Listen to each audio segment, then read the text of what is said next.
अस्सलाम वालेकुम and good morning to you all. उम्मीद करती हूँ कि आप लोग सब खैरियत से होंगे। मैं हूँ आपकी होस्ट सोनिया राव और आप देख रहे हैं मॉर्निंग मसाला। आपसे मुलाकात हो रही है 2 रोज़ के बाद। उम्मीद करती हूँ कि आप लोग का वीकेंड बहुत अच्छा गुजरा होगा और अब की बार मेरा वीकेंड कुछ ज़्यादा अच्छा नहीं गुजरा और वो पिछले हफ्ते कुछ बहुत ही डिप्रेशन चल रहा था और बहुत बुरी बुरी खबरें मिल रही थी, प्लेन क्रैश और फिर सैलाब से तो खैर अभी भी तबाहकारियाँ खूब हो रही हैं और लोग बड़े परेशान हैं। बड़ी आप कह सकते हैं कि बड़े लेवल पे जो है डिस्ट्रक्शन हो गई है। उस हवाले से भी हम बात करेंगे, लेकिन आगाज़ में मैं आपको बताती चलूँ सबसे पहले अपने ड्रेसेस का कि जी मेरे जो ड्रेसेस हैं वो स्पॉन्सर किए गए हैं, हमारी डिज़ाइनर हैं सहर आतिफ उनके। और सहर आतिफ के हवाले से मैं आपको बताती चलूँ कि सहर आतिफ का शुमार पाकिस्तान की सफ़ा अव्वल की ड्रेस डिज़ाइनर्स में होता है और सहर ने 2003 में साय के नाम से कपड़ों का खूबसूरत लेबल मुतारिफ करवाया है और जैसे फ़ैशन की दुनिया में एक खूबसूरत इजाफा करार दिया गया है। उनके मलबूसात ना सिर्फ पाकिस्तान बल्कि बैरून मुल्क भी बेहद पसंद किए जाते हैं। जी हाँ, और यही सहर आतिफ हैं जिन्होंने मेरे ड्रेसेस को स्पॉन्सर किया है कुछ अरसे के लिए।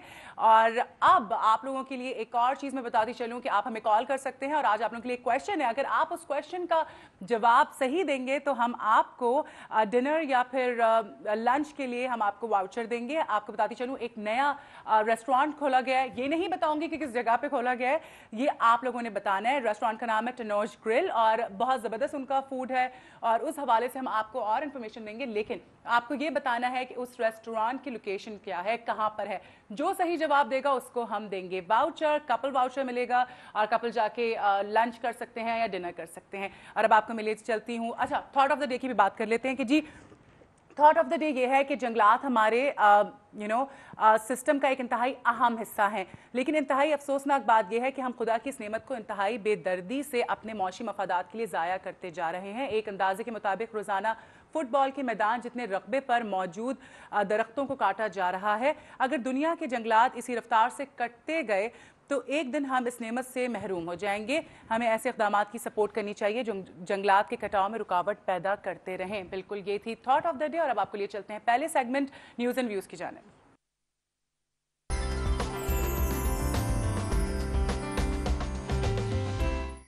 जी न्यूज़ एंड व्यूज़ में खुशामदीद। और न्यूज़ एंड व्यूज़ में आज हमें ज्वाइन किया है माहिर तज्जिया निगार हैं ज़िशान भुट्टो उन्होंने। अस्सलाम वालेकुम। वालेकुम अस्सलाम। क्या हाल है ज़िशान? बिल्कुल ठीक ठाक। आज दूसरी दफ़ा ज़िशान हमारे साथ हैं, पहले भी एक दफ़ा आए थे कोई महीना पहले और बड़ी ज़बरदस्त उनसे गुफ्तगू हुई थी। आज क्योंकि जो टॉपिक बहुत तबाहकारियाँ हो गई हैं सैलाब से, हम आज इसी हवाले से बात करेंगे। मुल्क में सैलाब की जो तबाहकारियाँ उनसे मुतालिक और ये कि मुतासरीन की इमदाद के लिए हुकूमत की जानिब से क्या किया जा रहा है, क्या इक़दाम किए जा रहे हैं। अच्छा ज़िशान, सबसे पहले तो मुझे ये बताएं कि क्या फिगर है जो अब इस वक्त है।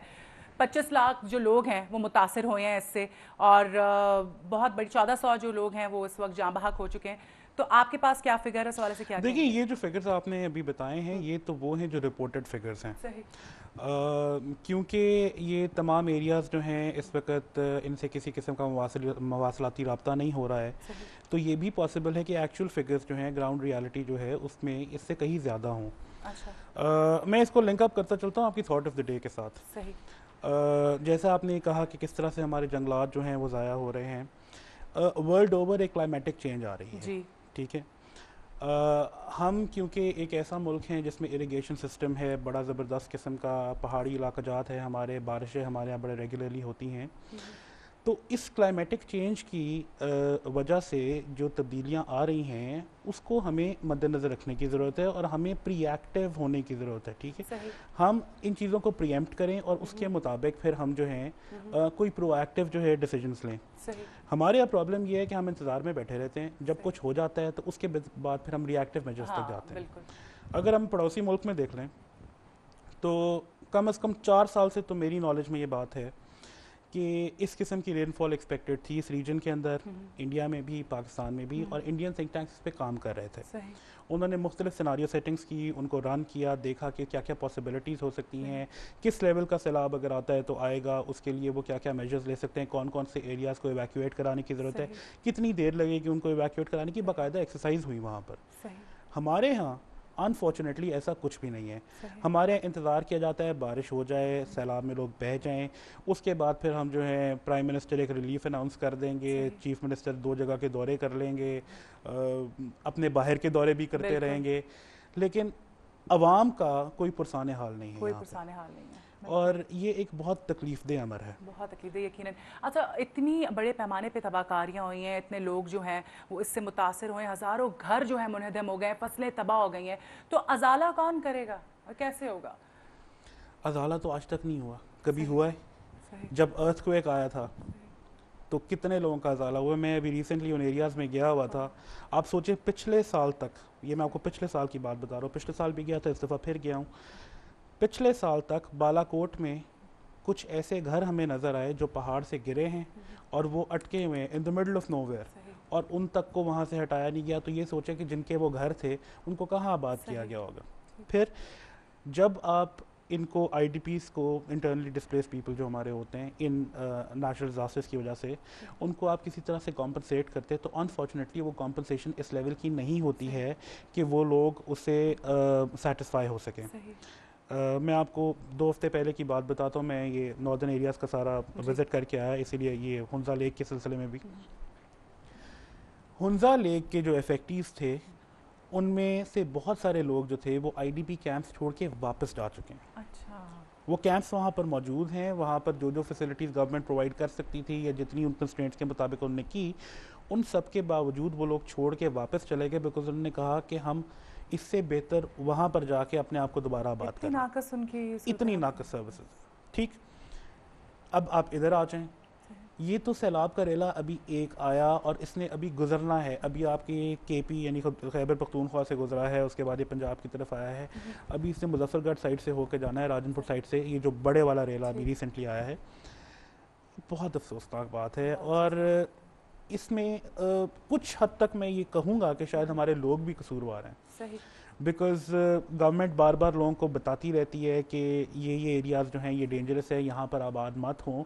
لیکن اگر آپ سدرن پنجاب کی طرف نہر کے کنارے آباد ہیں لوگ, جو کتنا دریاؤں کے اندر ریور بیڈز کے اوپر, اگر آپ یہ مٹن کوٹ والی سائڈ پہ چلے جائیں, پنجنت والی سائڈ پہ, تو وہاں پر جہاں جہاں ریور بیڈز چوڑے ہوتے ہیں, کیونکہ سردیوں میں ان کے اندر پانی اتنا نہیں ہوتا ہے, تو لوگ دریا کنارے آباد ہو جاتے ہیں. بستیاں ہیں باقاعدہ طور پہ جو کہ ریور بیڈ کے اوپر موجود ہے, سینکڑوں کی تعداد میں. اتنی بڑی تو نہیں ہے لیکن سینکڑوں کی تعداد میں. لیکن پرابلم یہ ہوتی ہے کہ پھر جب ایک دم پانی آتا ہے تو اس میں ان کا سب کچھ بہ جاتا ہے, مال مویشی سب کچھ. صحیح. ذیشان, یہاں پر ہمیں کال لیتے ہیں. جی السلام علیکم. ہیلو السلام علیکم. آواز نہیں آ رہی ہے میرے خیال سے, دوبارہ کال کر لیجئے.